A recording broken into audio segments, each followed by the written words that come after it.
옛 대한방직 부지개발 사업과 관련해 전주시가 지난 7일 협약서 동의안을 전주시 의회에 제출했습니다.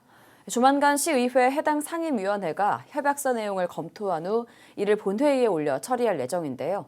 하지만 이 협약서가 사업자에겐 특혜를, 전주 시민에겐 손해를 끼치는 협약이란 주장이 제기됐습니다.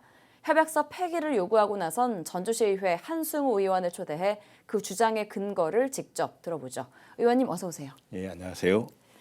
네, 바로 본론으로 들어가 보겠습니다. 네. 우선 옛 대한방직 부지가 개발되면 필연적으로 인근의 교통량이 늘어나게 될 텐데요. 이럴 때 보통 행정에서는 교통 영향 평가라는 걸 하게 되고 그에 따라 개선 대책을 마련하게 되겠죠. 그런데 여기에 사업자에 대한 특혜가 있다고요? 예, 그렇습니다. 국토교통부 고시 교통영향평가 지침에서는 사업지구 외부 교통개선 대책의 시행에 대해서는 그 시행에 소요되는 비용은 교통 문제를 유발하는 자가 부담하도록 하고 있습니다. 즉 사업자가 교통개선 대책을 세우고 비용을 충당해야 된다고 하는 건데요. 그런데 전주시는 홍산로 지하차도, 마전교 확장, 마전들로 교량 설치, 세내로 확장 등 교통개선 대책 사업비 약 1,000억 원을 공공기여량에 포함해서 충당하겠다라고 계획을 세우고 있습니다. 이는 명백한 위법 행위이고요.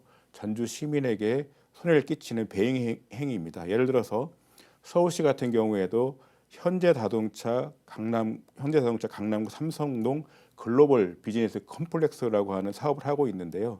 이에 따른 교통영향 평가와 교통개선 대책 사업비 약 850억 원을 사업자가 직접 부담하도록 하고 있습니다. 이런 게 정상이라고 볼 수 있습니다. 네, 또 다른 문제도 살펴보겠습니다.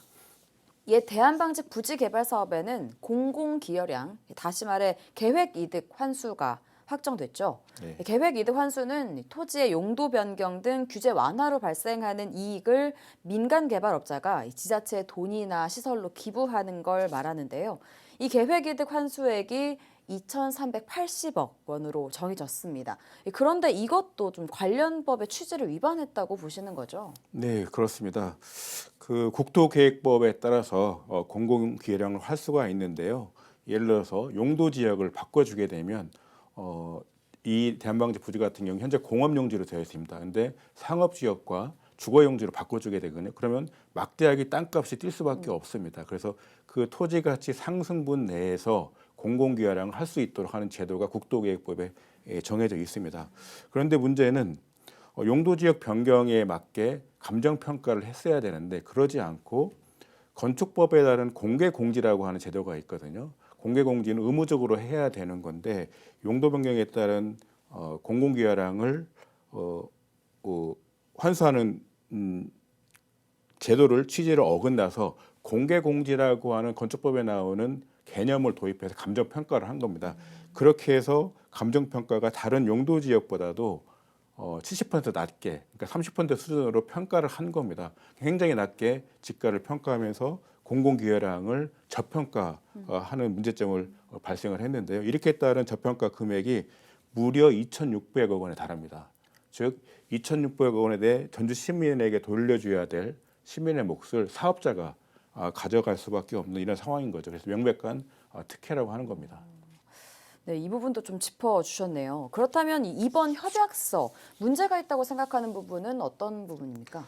앞에서 교통영향 평가 대책을 공공기여량에서 포함시키는 문제도 있고 또 감정평가를 잘못한 문제도 있는데 또 하나는 이번 사업의 핵심은 아파트를 짓는 것보다는 관광 타워를 짓는 것, 대규모 상업시설을 짓는 게 핵심이라고 할 수 있는데 관광 타워에 대한 확실한 이행 담보 대책이 없다라고 하는 겁니다. 사업자나 전주시에서는 동시 착공, 동시 준공을 하겠다고 하는데 부산의 롯데타워 예를 들면 부산 롯데타워는 백화점과 같이 짓는 사업이었거든요. 근데 2004년부터 사업을 시작했습니다. 한데 백화점이 이미 준공을 해서 영업을 하고 있습니다. 근데 임시 영업을 하고 있습니다. 왜냐하면 타워를 아직까지 안 짓고 있거든요. 20년이 지났는데 터만 닦아놓고 있고 타워를 올리지 않고 있는 거예요. 근데 왜 그러면 그걸 방치하느냐? 임시 허가를 계속 내주고 있거든요. 백화점에서 근무하는 직원들, 관련된 자영업자들 이런 분들이 많이 계시잖아요. 그런 분들이 있으니까 못 막는 거예요. 근데 동시착공, 동시전공 하겠다고 전주시도 얘기하고 있는데 아파트 3,400세를 선분양을 합니다. 공사를 하다 도중에 멈출 수가 있을까요? 그러니까 실효성이 없는 대책이라고 하는 겁니다. 그래서 이런 이행 담보 대책이 확실하지 않고, 또 하나는 책임준공 확약서를 제출하겠다라고 하고 있는데, 현재 협약서는 전주시와 시행사인 자광이 맺는 겁니다. 시공사는 현재 선정되지 않은 상황이거든요. 네. 그런데 그렇게 되면 협약서 쓴다 하더라도 시공사가 협약을 같이 참여하지 않았기 때문에 강제력이 없는 거예요. 구속력이 없다라고 하는 겁니다. 그래서 이런 한계를 가지고 있다라고 하는 겁니다. 네, 또 협약서의 한계까지 짚어주셨습니다. 예, 하지만 일부에서는 반대를 위한 반대가 아니냐는 지적도 있습니다. 혹시 그렇다면 이 의원님은 이 사업을 원천 무효로 돌려야 한다고 생각하고 계시는 걸까요? 예, 앞에서 제가 감정평가 문제라든가 뭐 교통위험 평가 대책을 얘기를 했는데, 저는 법에 근거해서 사실을 얘기하고 있다고 생각합니다. 사업에 대한 반대 입장은 전혀 없고요. 대한방제 부지는 오랫동안 방치되어 있는 부지인 거잖아요. 그것도 전주시의 가장 중심에 있는 노른자리라고 할 수 있습니다. 이런 부지는 조속하게 개발해야 되는 게 맞습니다. 하지만 개발을 할 때 정당하게 공공예량 환수하고 제대로 된 교통개선책 세워서 합리적으로 사업을 진행하자, 뭐 이런 차원에서 문제 제기를 하고 있는 거지, 사업에 대해서 반대할 생각이 없고요. 관광태워 만들어서 관광이 활성화되고 지역 경제에 도움이 된다면 좋겠죠. 그걸 누가 반대할 사람이 어디 있겠습니까?